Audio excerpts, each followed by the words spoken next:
Hey guys, it's Aaron from Red Eye Gaming, coming back for the part 2 here. Got my computer torn apart still. I de-dusted everything now, and I've laid it down, so you can see everything inside a lot better now. But as you can see, I've gone around with my trusty Q-tips, and I've cleaned everything painstakingly, including that disgusting looking graphics card you saw last time. Look at that shine. Look, even in behind the fans. Yes, I cleaned the back side of the fans. It's not completely perfect, but the Q-tips I were getting that came off, they were looking like this. And that's after I've already blown it out about 4 days ago. I took this thing apart and blew it out. So you can see like little specks of dust, but whatever, nothing's interfering with my cooling now. And that's what I wanted. That was the whole point of me pulling everything apart, cleaning everything out, because I have 1, 2, 3, and 4 fans. That's 1, that's 2, that's 3, and that is 4 case fans. And then I've got that fan and those 2. So I have 7 fans in here running off that 750 watt. But what I was saying when I got interrupted, my camera died there. Is this graphics card, yes, on NVIDIA's website it says 350 watts or 300 watt, I think 300 watt power supply requirement. However, I believe that's wrong. It applies to the 1 gigabyte card because obviously the 2 gigabyte card's going to need more power. I mean, it's got more memory. It's got a higher clock speed. It's going to draw more power. And you can even see the differences between the 2 gigabyte and the 1 gigabyte on the website. And I had a 1 gigabyte 720 GT and just an OEM card, and it's not bad. I mean, I gave it to my father, and he's happily playing games like World of Warship on high graphics with it. But that's what he plays. He's older than I am, obviously. I'm playing today's games, and you know, a lot of today's alpha releases require greater than what I have. So in about 2 months, I'm actually upgrading this processor to the i7. In the last video I mentioned it's 3.8 gigahertz. I failed to mention that I have it overclocked to 4.4 gigahertz, and I'm actually going to show you guys how to do that and what I did to do that. I'm going to throw this back together, go into my BIOS, and that'll be right now. See you soon. Okay guys, now I'm back, so I'm just booting on the PC. As you can see, I just plugged everything back in. It took me about 2 minutes. Monitor doesn't seem to be coming on. Oh, there we go. So,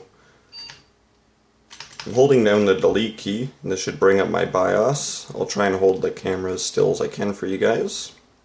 Sometimes, shit. Okay, I'm gonna have to pause it and restart. Sometimes my BIOS will just not open. It boots too fast sometimes, so I'm going to pause it, restart, and I'll start the video. Okay, now I tried to get the BIOS the first time, booting the PC. I was holding the delete key down and it didn't open, so now I'm just restarting. And this should take a couple seconds. Should power down anytime. Now hold the delete key. And don't just hold it down. You need to like hold it down and quickly keep pressing it. Okay, I think it should have worked that time, but I'm still holding it. There we go. So now we're into my BIOS. Now there's a few things you need to do. In Cell Flash menu, you want to have AMD Cool Quiet. I actually have that enabled, believe it or not. Now, in CPU specifications, nope, wrong place. AMD feature. Okay, Cool Quiet's enabled. C1E is also enabled. C6 is disabled, and that's like a really low power state. Now my standard clock speed is not modified, however that's why the AMD Turbo Core is enabled. Now you'll see 4400 megahertz right there. That's typically what my PC will run at. I've never actually seen it spike up to 4600 megahertz, but this is my current overclock.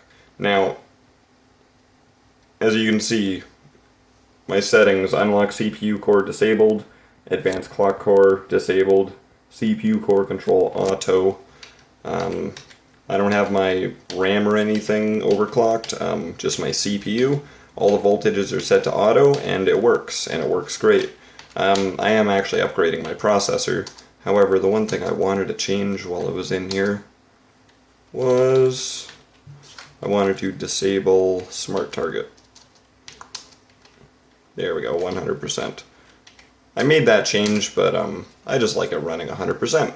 So now we're going to boot really quick, and I'm going to show you that, you know, I didn't destroy my computer when I blew it out with compressed air or cleaned it. My BIOS settings work, and these apply for the AMD 4300FX, the AM3 Plus chipset.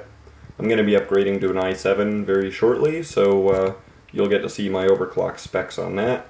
I am going to push this overclock further. Once I get my i7, I'm going to toast this little processor, essentially. I'm going to see if I can get it up to 5 gigahertz, basically.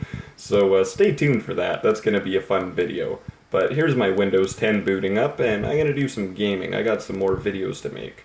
But, oh yeah, also Windows 10, they lied. It's not a quicker boot time. It's slower than Windows 8. As you're observing right now, I had Windows 8 installed, and it would take like 60 seconds to boot.